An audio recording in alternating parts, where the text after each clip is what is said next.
Hey, be nice about my car. She's real sensitive. Here are 19 reasons to watch John Carpenter's Christine.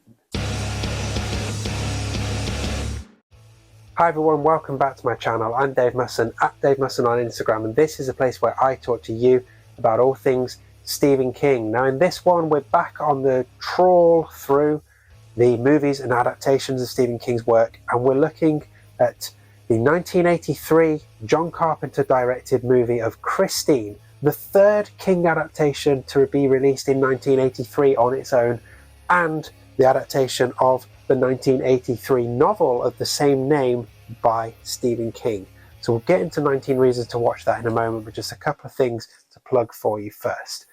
Kicking off with season 1 of the Constant Writers podcast. You can watch it using the link up there, or you can listen wherever you get your podcasts. That's me talking to indie horror authors about them, their work, and their relationship to Stephen King. It's well worth a listen, and it will give you some new, fantastic talent to go and read when you want a little break from King every now and then. Talking indie horror author recommendations, that's kind of the driving force behind my weekly email newsletter, which you can sign up for using the link below. If you do sign up, you get my mini collection Mirrored and 10 Tiny Tales of Terror for free, just as a thank you for signing up, and you'll get a weekly mini short story from me as well as an indie horror author recommendation too. And lastly, you can pick up the Ultimate Stephen King quiz book on Amazon and Barnes & Noble. I spent 2 years of my life writing it, so please go and buy it. It's really good, okay? So as I said, this one we're looking at the adaptation of Christine from 1983, the third King movie that came out in that year alone. Now at the time of recording, it doesn't appear to be streaming anywhere, but you can pick it up on places like YouTube and Amazon, or you can go into your DVD collection like I did. Now, as I do with these videos, I will cluster any spoilery reasons towards the end, and I'll give you warnings. If you haven't watched Christine yet and you want to go in with as little ruin for you as possible, then you can dip out at that point. But there will be reasons to watch it here that you can take on board before you've watched it, and those are the ones we're going to kick off with. So buckle up, let's rev up and go into these 19 reasons to watch Christine.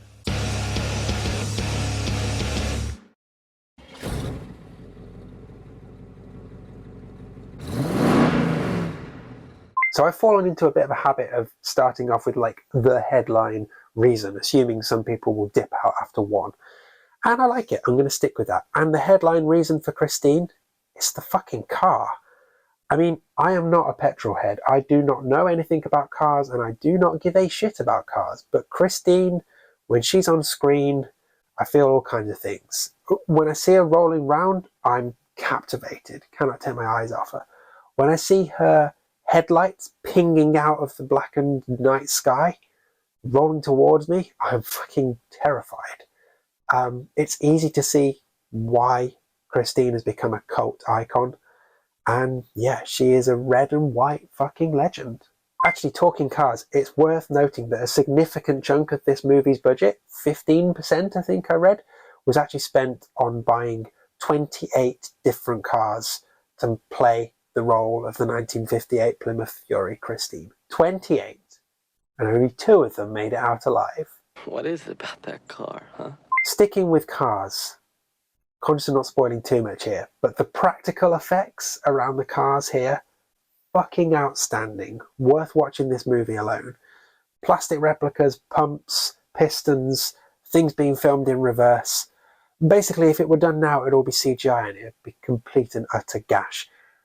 This is fucking spectacular. It's worth giving a shout out to the fact that this is a John Carpenter movie.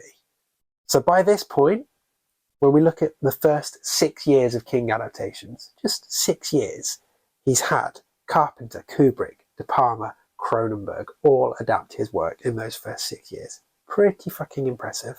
Now, with Carpenter, of course, brings a killer soundtrack, and it's fitting for a story where music is so central to it. And this movie does a great job of mixing Carter's wonderful sounds with that rock and roll stuff. Like, it's an absolute earworm audio delight of a film. I hate rock and roll. This movie is blessed with an excellent cast. Our main 3 humans of Arnie, Dennis, and Lee are played by Keith Gordon, John Stockwell, and Alexandra Paul, respectively. And they all do brilliantly. And I think, for my money, they're all fantastic captures, transfers of those characters from page to screen. They are spot on. Interestingly, everyone's friend Kevin Bacon was originally offered the role of Dennis, but he turned it down to go for Footloose instead. I think he's done okay since. So a fun fact for you. There's a scene in this movie involving a bulldozer, and, well, for a laugh, Alexandra Paul and her identical twin sister Caroline decided to switch themselves on set, and they got the crew involved, made Caroline look just like Alexandra. She made the final cut. Carpenter said that he thought something wasn't quite there, but just couldn't place it, because it was a different person entirely. Nice. Going back to the cast, we also get some stalwart actors who come on as sort of side roles and threaten at times to steal the show. I mean, let me take you through them. We've got Robert Prosky as Darnell. He's gross and fantastic. Likewise, Robert Blossom as LeBay, who is also gross and also fantastic. And then there's Harry Dean Stanton as the cop Junkins, who knows something isn't right, but can he work out in time what exactly is going on here? Have to wait and see. And that casting stuff even extends to the really bad guys. We've got Buddy, played by William Ostrander, who is fucking terrifying and is the first proper capture of a king greaser bully on screen, and is wonderful. I know we get Billy Nolan in Carrie, but he's just got the jacket. He doesn't have the greaser biker chops. And I'm talking in terms of being a bully and also the sideburns. Lastly, before spoilers, this movie is interesting because it feels like the point where King's popularity had really gone over the top and into the mainstream. And I say that because production for this movie started before the book came out. So when the book came out in April of '83, things were already being recorded. This movie came out in December of the same year as the book coming out. Quite possibly one of the quickest page-to-screen turnarounds in history. That is the appetite for King at this point. Sure, the execs are seeing it as King makes money, but also it makes money because people care. People want to go and see this stuff, and people are reading his works. So yeah, a movie of the book in the same year that it comes out. Fucking wild. Okay, so from here on in, we're going to talk about similarities and differences from the book. We're going to pick out favourite scenes, favourite lines, Easter eggs, that kind of thing. Potential to spoil things for you. So consider this your spoiler alert. And if you need to leave, then go ahead and leave. Otherwise, stick around because I've got a few more reasons for you to watch Christine. So when it comes to differences to the book, there's quite a few and worth mentioning. There's quite a lot of stuff cut out here, I guess, because it was being worked on at such furious speed, and I guess there's only so much of this you could translate onto the screen. And some of the scenes from this book that are just a bit too silly, that wouldn't work. Like the scene where Christine kills Darnell and fucking climbs his stairs to get after her. Yeah, that isn't really going to work on screen, regardless of how good your practical effects are. So, smart move. I guess for me, the biggest change is, like, what's the motivation behind Christine? Who's driving Christine, almost? In the book, I don't know, you get a sense that it's an evil car, but also LeBay's spirit is quite heavily involved and quite influential. In the movie, there's no doubt. It's a fucking evil car. Right from the start, off the production line, bang, Christine tries to chomp that guy's hand off, bad to the bone plays, and we're in no doubt. It is a bad fucking car. And again, I think that streamlines it for the screen and makes it easier for those watching to just get invested in the story. So again, I think a smart move, even if it does lose some of the interesting backstory that makes the book a rich experience. There's also a difference in how Arnie meets his end. So in the book, he dies sort of off-screen, off-page in a car crash. In this, he is flung through Christine's windscreen and impaled on some glass. Lovely. So time for favourite scenes. I'm going to pick out a couple. First of all, Buddy being hunted down in the dark by a flaming Christine. Yeah. Second, I mentioned it earlier, but that scene where Arnie tells Christine to show him what she can do and she rebuilds herself. Fucking glorious. Okay. Show me.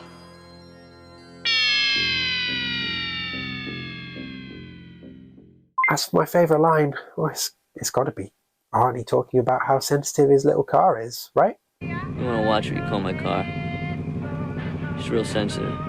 There are not many Easter eggs in this, although Christine would arguably go on to become the king Easter egg for all future movies. There are a couple of connections in this one though.